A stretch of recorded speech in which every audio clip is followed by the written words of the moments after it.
안녕하세요, 김중덕 회원님. 이번에는 이제 전에 처음 봤을 때부터 지금까지의 개선 사항이라든지, 개선점이라든지, 뭐 불편한 게 어떻게 진행되고 있는지, 앞으로 계획이 무엇인지, 그 다음 스텝이 무엇인지 이런 걸 설명드리려고 영상을 찍어서 보고서 형태로 설명드리려고 합니다. 이제 처음 뵀을 때 주요 경력과 통증 이력을 이제 나열한 프로파일링 페이지예요. 처음에는 이제 가장 중요한 게 팔꿈치였는데 불국 신전 이전 레디아우나 디비에이션 뭐 이게 손목의 가동 범위가 전혀 안 나왔던 상태였고요.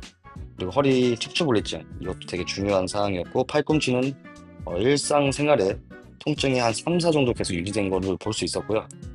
그리고 이제 목적이 이제 허리랑 팔꿈치가 전신 회복돼서 이제 주짓수에도 문제가 없을 정도의 이제 신체 상태를 얻는 것이 저희 운동 목표였습니다.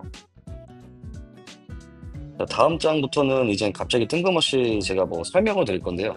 김정락 회원님의 기능 부전들이 어디서 시작됐는지 조금 설명해 드리고 앞으로 이제 운동뿐만 아니고 좀 중요한 요소들을 좀 알고 같이 조금 해결해 나가고 싶어서 좀 넣어놨어요. 이 기능 부전이 어디서부터 시작되냐면 많은 요소가 있는데 첫 번째는 매일 반복되는 자세, 두 번째는 잘못된 수면 자세, 뭐 갈비뼈 들리는 거 기억나시죠? 세 번째는 직업적 요구에 따른 반복적 움직임. 예를 들어서 이제 김윤학회는 관장님이시니까 샌드백을 주먹을 치는 걸 시범을 보는다든가, 이제 옷 깃을 잡는다든가, 갑자기. 그런 것 때문에, 이제 기능 부전이 회복이 안 되는 요소 중에 하나입니다. 그리고 스포츠에 따른 뭐 이건 이제 관장님이 가장 많이 노출되어 있던 환경들이요. 직업적 요구, 스포츠 요구. 이것 때문에 좀 남들보다 기능 부전을 해결하는데 조금 어려움이 있었고요. 그 다음에 이제 오버트레이닝. 요건 다행히 저를 만나기 전후로 봤을 때, 어, 다행히 그런 건 없는 것 같아요. 그리고 과거에 스포츠 부상과 수술 이력들이 이제 기능 부전을 만든 거죠. 그래서 이거를 해결하기 위해서 저희는 계속 힘쓰고 있는 거고, 비균형적인 훈련 프로그램. 예를 들었을 때 이제 격투기에서 필요한 아니면 뭐 그라운드, 뭐 주짓수 이런 거에 필요한 훈련들보다 갑자기 뜬금없이 뭐 파워리프팅 한다든가 이런 요소들이 기능 제한을 만들 수 있습니다. 그래서 이런 게 이제 누적돼서 지금의 기능 제한과 통증이 이어진 거로 분석된 거고, 그래서 전부 다 다행히 개선이 된 거를 이제 확인하는 것을 제가 그 다음 장부터 넣었어요. 그럼 이 기능 부전을 저희는 어떻게 하냐면 상담, 그리고 평가, 검사를 통해서 처음에 알 수 있었고요. 그리고 매일 지속적인 내적, 외적 모니터링을 지속적으로 퍼포먼스 로그라는 걸 통해서 계속 알 수 있었습니다. 이런 것들이 기반이 돼야지 밑에 라이프라는 이제 칸이 있어요. 이 피라미드는 되게 진리에 가까운 피라미드인데 밑에 라이프가 받쳐주지 않으면 파운데이션 자세라든지 가동성이라든지 안정성이라든지 근력이라든지 파워라든지 운동 기술이라든지 이런 것을 쌓을 수가 없어요. 이게 그래서 라이프가 먼저 받쳐줘야 한다는 걸 어필하고 싶어서 페이지에 넣어봤고요. 앞으로 계속 지켜야 될 요소들입니다. 그리고 이제 퍼포먼스 로그 분석한 거 한 달 정도 좀 안 된 건지만 좀 분석한 거 좀 알려드릴게요. 이제 수면, 스트레스 회복, 통증이 어떻게 연결되는지 확인할 수 있는데요. 특히 수면이 4시간 이하일 때 통증이 크게 올라가고 7시간 이상 주무셨을 때는 통증이 좀 줄어드는 경향을 저희는 확인했어요. 그래서 이 문제를 저만 알면 안 되기 때문에 공유해드리는 거고요. 그리고 이제 앞으로 이제 운동은 잠이 6시간 이상이어야 되고요. 통증이 3 이하일 때는 평소대로 운동해도 괜찮다는 분석을 얻었고, 잠이 부족하거나 통증이 4 이상일 때는 무게나 운동 강도를 줄이고 조금 몸풀기, 교정 재활 위주로 해야 된다는 걸 발견했어요. 그리고 통증이 5 이상일 때는 이때는 운동이 쉬는 게 좋다는 걸 판단합니다. 그래서 만약에 제가 만나는 날 통증이 오면 상관이 없는데 개인 운동할 때 통증이 오면 좀 아직 혼자서 해결하기는 좀 어려울 것 같아요. 그리고 스트레스 관리를 좀 하시는 걸 추천드리는데 어, 이게 왜냐하면 호흡 때문에 그렇습니다. 지금 어깨랑 팔꿈치랑 손목이 호흡이랑도 연관이 꽤 있기 때문에 스트레스 관리는 좀 해주시는 게 좋고요. 그러니까 좀 스트레스가 많이 받으면 좀 호흡이 안 좋아지거든요. 그리고 이제 김준혁 회원님의 현재 신점이에요. 지금 SFM의 평가라는 거잖아요. SFM은 통증이 있는 사람들을 위한 평가고요. 이게 다 끝나면 나중에 FMS라 FMS라는 평가, FCS 평가를 하는데 이때부터는 꽤 좋아진 걸 느낄 수 있을 겁니다. 그래서 저희의 목표는 일단 SFM의 평가에서 모든 카테고리가 이제 통과되어야 돼. 전과 후에 SFM 평가인데요. 이제 처음에는 경추 신전이 제한적이지만 현재는 정상 가동 범위까지 거진 좋아졌고요. 그래도 아직 경추에 대한 조금 개선할 필요가 있습니다. 상체 패턴에서는 예전에는 이제 팔을 이렇게 올려서 날개 펴는 거 있죠. 고개를 숙이면서 간신히 찍는 느낌이었는데 지금은 경추에 이제 굴곡 없이 수월하게 움직임이 나오고 있는 걸 확인하고 있지만 이거는 이제 김중락 키워님은 잘 못 느낄 거예요. 왜냐면 통증이 원래 없었던 거라서.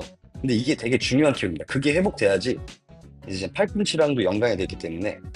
그리고 아직 척추를 다중으로 분배로 회전하는 거는 좀 제한적이지만 한발서기 능력은 눈에 띄게 좋아졌습니다. 힙스쿼트도 이전에는 주먹이 바닥에 닿지 않았는데 지금은 닿기 시작했어요. 즉 통증은 여전히 있지만 기능적으로는 많은 부분이 사용되고 있는 걸 확인할 수 있었고 SFM 탑티어를 모든 항목을 이제 통과하는 것을 저희는 이제 1차 목표로 세우고 있습니다. 그 다음 평가는 그래 평가인데요. 이게 이제 일반인들과 좀 다른 건데 이제 쿠도를 하시기 때문에 유도도 좀 껴있잖아요. 그래서 이게 그랩력이 약해도 이제 시범이나 아니면 나중에 운동을 다시 복귀하실 때 팔꿈치가 통증이 이제 안 없어질 수 있거든요. 그래서 보면 이제 김중락 키워님의 평균 수치는 30kg였어요. 근데 이제 일반 성인 남성 평균 40kg 이상이고요. 주짓수 유도 선수는 50에서 70kg까지 기록되는 연구 자료들이 많습니다. 현재는 평균보다 낮은 수치지만 이 부분은 빨리 좀 개선하려고 합니다. 이게 2차 목표입니다. 이 다음 페이지는 이제 개선된 사진들을 이제 나열한 건데 보시면 어떨지 모르겠어요. 전문가 눈에는 이건 되게 눈에 띄게 많이 좋아진 건데 첫 번째는 경추 신전이 좋아진 사진들이고요. 밑에 이제 사진들은 딥스커트 평가에서 주먹이 안 닿는 사진과 이제 후에는 닿는 거, 그리고 세 번째는 한발석의 퀄리티를 확인할 수 있는 건데 전과 후의 영상을 넣어놨어요. 한번 확인해 보세요. 발목을 보면 알 수 있는데 발목이 흔들리는 게 현저히 많이 줄어들었어요. 그리고 아까 얘기한 대로 상체 패턴이 좋았던 거, 경추가 초록색 입은 옷은 이렇게 숙여져 있는데 이제 후에서는 안 숙여지고 이제 팔을 올릴 수 있는 관절의 가동 범위가 좋아진 걸 확인할 수 있어요. 여기서부터는 이제 갑자기 관절 중심화라는 개념을 설명드리려고 하는데 이유는 간단해요. 팔꿈치 통증은 단순히 팔꿈치만의 문제가 아니라 어깨와 코어에 밀접하게 연관되어 있기 때문에 갑자기 이게 설명드리는 거예요. 이걸 좀 아셔야지 아마 김준호 편님이 DNS라는지 애니얼 플로우를 하시는 이유를 알 수 있을 것 같아요. 이제 관절 중심화 원리가 뭐냐면 에반 오사르가 말했는데 에반 오사르를 좀 간략하게 설명하면 장유근 책 쓴 사람이에요. 엄청 유명한 사람이고요. 되게 권위 있는 연구가입니다. 그리고 사진을 보면 중심화 게임이 이런 증상이 나타나는 걸 제가 사진을 넣었어요. 이건 조금 어려운 부분도 있기 때문에 나중에 운동하면서 같이 알려드릴게요. 쉽게 얘기하면 전에 김준호 형님이 브릿지를 처음 저랑 했을 때 허리 통증이 불편한 게 좀 있었거든요. 지금은 없어지고 있죠. 아직 뒷다리에 쥐가 나지만 그런 느낌들이 관절 중심화가 안 좋은 사람들은 좀 허리가 아파요. 그래서 허리가 아프게 되면 몸통이 안정성이 깨지기 때문에 나중에 펀치를 날릴 때 몸통의 중심이 깨지니까 팔꿈치로 데미지가 가가는 경우도 있거든요. 그런 것 때문에 관절 중심화는 되게 중요하고 앞으로 저희가 이 관절 중심화를 좋게 하는 운동들이 무엇이냐? 움직임 발달, DNS입니다. 이 DNS는 간략하게 좀 설명드리면 제가 그림 넣어놨어요. 나중에 시간 나실 때 한번 읽어보시고요. 지금 김중락 회원님이 하실 수 있는 영역은 이제 스파인 자세, 누운 자세, 이제 프론 자세, 엎드린 자세, 그 다음에 이제 스파인 자세 조금 더 응용한 거. 지금 이후까지는 이제 저희가 뚫어놨어요. 예전에 이것도 다 안 됐었는데 그 다음에 이제 해야 되는 게 네발 자세. 팔꿈치 통증을 없애려면 자기 체중. 네발 자세에서는 이제 손목의 부하가 한 체중의 50% 정도 가거든요. 이때도 중심화가 깨지지 않게 저희가 운동 조절을 만드는 게 목적이고요. 이건 좀 빠르게 개선 이제 될 것 같아요. 많이 좋아지셨거든요. 이게 한번 뚫기 시작하면 이제 금방 되더라고요. 대부분 사람들이. 물론 특정 영역 아마 팔꿈치 피는 거에서 좀 힘들 것 같아서 그 부분은 제가 좀 많이 도와드리려고 하고 있어요. 그다음에 이제 관절 중심화를 만드는데 이제 더 필요한 DNS에서 끝이는 게 아니고 저는 스포츠로 해야 되기 때문에 애니멀 플로우입니다. 이 단계부터는 강도가 전보다 훨씬 높아지고 광범위한 가동 범위를 사용하게 되며 이를 통해 격투기에서도 부상 없는 퍼포먼스를 발휘할 수 있는 기반을 마련할 수 있는 방법론이에요. 예. 이거를 이제 앞으로 나아가야 할 방법. 그리고 전에 이제 했던 거 1단계 3주차가 끝났습니다. 이제 거진 3주 됐죠. 근데 이제 이 3주가 끝났자 이 운동들을 버리는 게 아니고요. 이제 이걸 기반으로 더 쌓아가는 거예요. 이제 2단계에 돌입할 이제 상태인데요. 정가 이제 프로그램 제공 및 운영 방식은 같지만 전이랑 좀 다른 게 있다면 이제 진도가 좀 더 빨라질 것 같고요. 그 저번에는 브릿지 어플을 사용 못했잖아요. 그 이유가 뭐냐면 브릿지 어플을 사용하기 전에 이제 아직 자세적인 퀄리티가 안 나와서 제가 따로 영상을 첨부하는 걸로 했는데 이제는 브릿지 어슬레틱 어플을 이용해도 될 것 같은 단계에 돌입한 것 같아서 이제 적극적으로 쓸 것 같아요. 이제 요건 제가 이제 김윤호 회원님이 이제 전체적인 평가 요약을 한 건데요.